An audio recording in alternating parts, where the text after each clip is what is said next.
Megastar Chiranjeevi గారికి ప్రధాని మోదీ ఒక బంపర్ ఆఫర్ ఇవ్వబోతున్నారని, చిరంజీవి గారికి ప్రధాని మోదీ ఒక కీలక పదవిని అప్పజెప్పబోతున్నారని, ఆ రకంగా జనసేనాని పవన్ కళ్యాణ్ పావులు కదిపారు అంటూ ఒక వార్త ఇప్పుడు సోషల్ మీడియాలో చక్కర్లు కొడుతూ ఉంది.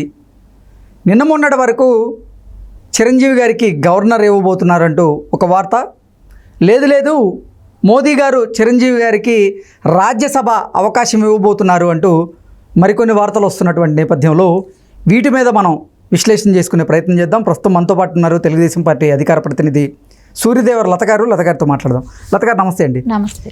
ప్రధాని మోదీ గారు మెగాస్టార్ చిరంజీవి గారికి బంపర్ ఆఫర్ ఇవ్వబోతున్నట్లుగా, ఆయన చిరంజీవి గారికి ఒక కీలకమైనటువంటి పదవిని అప్పచెప్పబోతున్నట్లుగా, దానికి జనసేనాని పవన్ కళ్యాణ్ గారు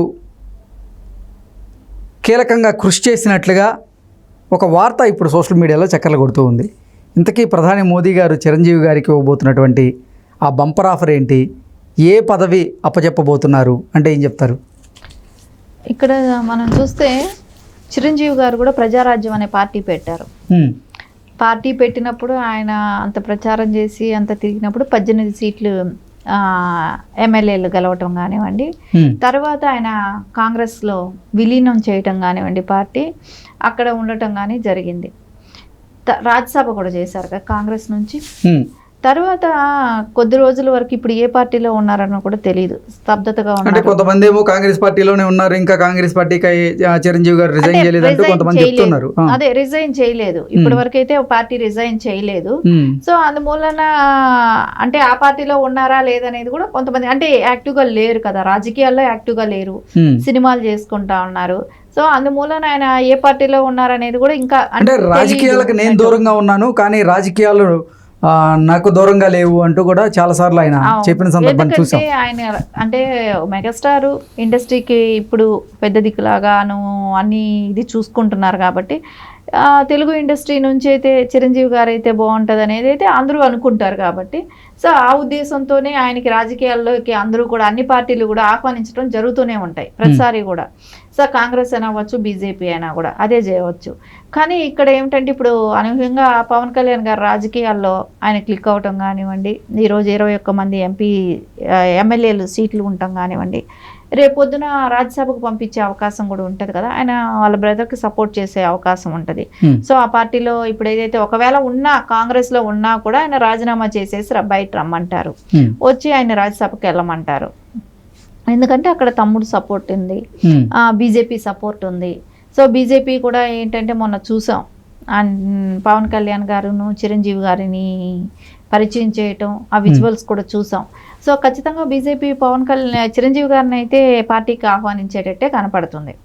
ఎందుకంటే వాళ్ళకి తెలుగు ఇండస్ట్రీ నుంచి ఒక అగ్రనాయకుడు బీజేపీలో ఉండటం అనేది వాళ్ళకి అవసరం లాగా అనిపిస్తుందేమో. లేకుంటే ఎట్లాగో పవన్ కళ్యాణ్ మీరు చెప్పారు, భారతీయ జనతా పార్టీ పెద్దలు అలాగే ప్రధాని మోదీ గారు చిరంజీవి గారిని భారతీయ జనతా పార్టీలోకి ఆహ్వానించే అవకాశం ఉంది.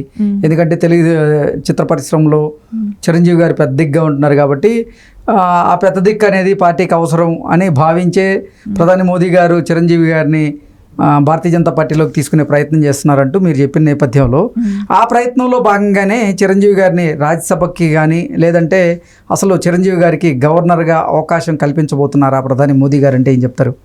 గవర్నర్గా అనేది అంత నమ్మట్లేదు కానీ అది ఊహాజనక మాటలే అవ్వచ్చు. రాజ్యసభ అయితే ఇచ్చే అవకాశాలు అయితే స్పష్టంగానే అనిపిస్తున్నాయి. అంటే గతం నుంచి చాలా వార్తలు అయితే వస్తూ ఉన్నాయి. అన్న కోసం ఆంధ్రప్రదేశ్ ఉప ముఖ్యమంత్రిగా ఉన్నటువంటి పవన్ కళ్యాణ్ గారు చక్రం తిప్పబోతున్నారని, అంటే అన్నకి ఒక కీలకమైనటువంటి పదవిని ఇప్పించేందుకు పవన్ కళ్యాణ్ గారు పావులు గదుపుతున్నారు అంటూ కూడా రకరకాల వార్తలు వచ్చాయి. గవర్నర్గా ట్రై చేస్తున్నారు, చిరంజీవి గారి కోసం పవన్ కళ్యాణ్ గారే ట్రై చేస్తున్నారు అంటూ ఒక వార్త. లేదు అసలు చిరంజీవి గారిని భారతీయ జనతా పార్టీలో లేదా ఎన్డీఏలో ఒక భాగస్వామి చేసేందుకు కూడా పవన్ కళ్యాణ్ గారు వెనకాడట్లేదు, ప్రయత్నం చేస్తున్నారు అంటూ రకరకాలుగా వార్తలు వస్తున్నాయి. అసలు ఈ వార్తలో వాస్తవం ఉందంటారు? ఏమో, బీజేపీలోనే చేరితే రాజ్యసభ ఇచ్చి వాళ్ళు, అంటే ఆయన జనసేన కాకుండా బీజేపీలోకే వెళ్ళాడంటే రాజ్యసభ ఇచ్చి ఏమైనా మినిస్టర్ అంటే సహాయక మంత్రిగా ఏమైనా ఇస్తారు? అంటే రాజ్యసభ అనేది పెద్దల సభ, అది పార్టీలకు అతీతంగా కూడా అసలు సమాజానికి సేవ చేసినటువంటి పెద్దలు ఎవరైతే ఉన్నారో వారి సలహాలు అవసరం అని చెప్పి భావించి పార్టీలకు అతీతంగా రాజ్యసభ ఎంపీగా అవకాశం చాలామందికి కల్పిస్తూ ఉంటారు. మనం ఉదాహరణకు మాట్లాడుకుంటే రాజమౌళి గారి తండ్రి విజేంద్ర ప్రసాద్ గారికి అవకాశం కల్పించారు. ఆయన ఏ పార్టీలో కూడా ఆయన సభ్యత్వం లేని పరిస్థితి. సో అలా అసలు భారతీయ జనతా పార్టీలోకి తీసుకోకుండానే చిరంజీవి గారికి రాజ్యసభ అవకాశం కల్పించే పరిస్థితులు ఉన్నాయా? అలా మోదీ గారు ప్రయత్నాలు చేస్తున్నారా అంటే ఏం చెప్తారు? అప్పుడు కాంగ్రెస్ నుంచి రాజీనామా చేసి వచ్చి ఆయన అంటే జనసేన మెజారిటీ ఉంటుంది, జనసేన ఎమ్మెల్యేలు ఉన్నారు కాబట్టి, సో బీజేపీ సపోర్ట్ ఉంటుంది కాబట్టి ఖచ్చితంగా ఆయనకి రాజ్యసభ ఇచ్చే అవకాశం కూడా కనపడుతుంది కదా. ఎందుకంటే ఇప్పుడు కాంగ్రెస్లో ఉన్నారు అనేది అంటే రాజీనామా చేయలేదు కాబట్టి కాంగ్రెస్లో ఉన్నారనే అనుకోవాలి. సో రాజీనామా చేసి వచ్చారంటే మీరు అన్నట్టు ఏ పార్టీలో కూడా చేరకుండా కూడా సో వీళ్ళ మద్దతుతో రాజ్యసభ వెళ్ళే అవకాశం ఉంటది కదా. సో అదైతే ఖచ్చితంగా ఆయనకి రాజ్యసభ అయితే ఏదో ఒకటైతే అన్నని ఏదో ఒక పదవి అంటూ ఇచ్చి సత్కరించాలనేది అయితే పవన్ కళ్యాణ్ గారి ఆశలాగానే కనపడుతుంది. అంటే మొన్న స్టేజ్ మీద కూడా చూసుకున్నట్లయితే అంటే మొన్న ప్రమాణ స్వీకారం జరిగిన రోజు ప్రధాని మోదీ గారికి పవన్ కళ్యాణ్ గారు ఒక రిక్వెస్ట్ చేయడం, మా బ్రదర్ ఉన్నారు మీరు కలవాలి అంటూ ఆయన అడగడం, ఆయన వెంటనే కాదనకుండా మోదీ గారు ఆయన దగ్గరికి మెగాస్టార్ చిరంజీవి గారిని రప్పించుకోకుండా ఆయనే మెగాస్టార్ చిరంజీవి గారి దగ్గరికి వెళ్ళడం, ఇద్దరి చేతుల్ని పైకి ఎత్తి ఒక అంటే పార్టీలో ఒక జోష్ నింపేటువంటి ప్రయత్నం చేయడం ఆయన, ఇవన్నీ దేనికి సంకేతాలు అంటే ఏం చెప్తారు? అంటే అది ఓన్లీ పవన్ కళ్యాణ్ గారి కోసం చేసిన ఇది, ఇంకోటి చిరంజీవి గారి మీద ఉన్న అభిమానంతో చేసిందే గానీ అక్కడ వాళ్ళని పార్టీలో అంటే ఆల్రెడీ కూటమిలో ఉన్న వ్యక్తులే వాళ్ళు, భాగస్వామ్య కానివ్వండి. అక్కడ ఓన్లీ ఆయన కాంగ్రెస్ లీడర్ గా ఆయన చూడలేదు చిరంజీవి గారిని, ఆయన ఒక తెలుగుదేశం. ఇక్కడ జనసేన పవన్ కళ్యాణ్ గారి కోరిక మేరకే ప్రధాని మోదీ గారు అక్కడికి వెళ్ళడం, వచ్చినా కూడా అందరినీ కూడా అంటే రజనీకాంత్ గారిని అక్కడి నుంచే పలకరించారు, వాళ్ళ మిస్సెస్ సతీమణి బాలకృష్ణ గారు కానివ్వండి. అంటే రజనీకాంత్ గారిని పలకరించడానికి కారణం చంద్రబాబు గారు దగ్గరుండి రజనీకాంత్ గారి దగ్గరికి తీసుకువెళ్ళి మాట్లాడించి వారితో ఇంటరాక్ట్ అయ్యేలాగా చేశారు. బాలకృష్ణ గారిని పలకరించారు. అంటే అంటే అటు పక్క వచ్చిన అందరినీ పలకరించాలనేది అయితే మోదీ గారికి ఉంది కాబట్టి.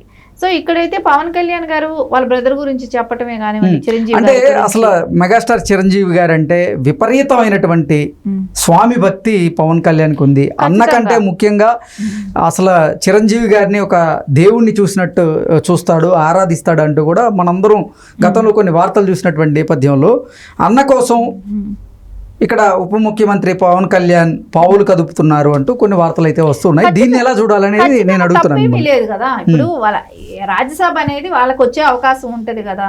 21 మంది ఎమ్మెల్యేలు ఉన్నారు, చాలా దానికి సపోర్ట్ చేయడానికి అడుగుతారు ఒకవేళ. సో ఖచ్చితంగా సపోర్ట్ చేస్తారు ఎవరైనా కూడా, అంటే బీజేపీకి కూడా. అండ్ ఎందుకంటే ఇప్పుడు బీజేపీకి ఒక తెలుగు రాష్ట్రాల్లో ఒక పెద్ద హీరోని మా పార్టీలో ఉన్నారు, మాకు మద్దతుగా ఉన్నారని చెప్పుకోవటానికి వాళ్ళకి సంతోషమైన విషయం కాబట్టి వాళ్ళు సపోర్ట్ చేస్తారు. సో అడగటం తప్పులేదు, ఇవ్వటము తప్పులేదు.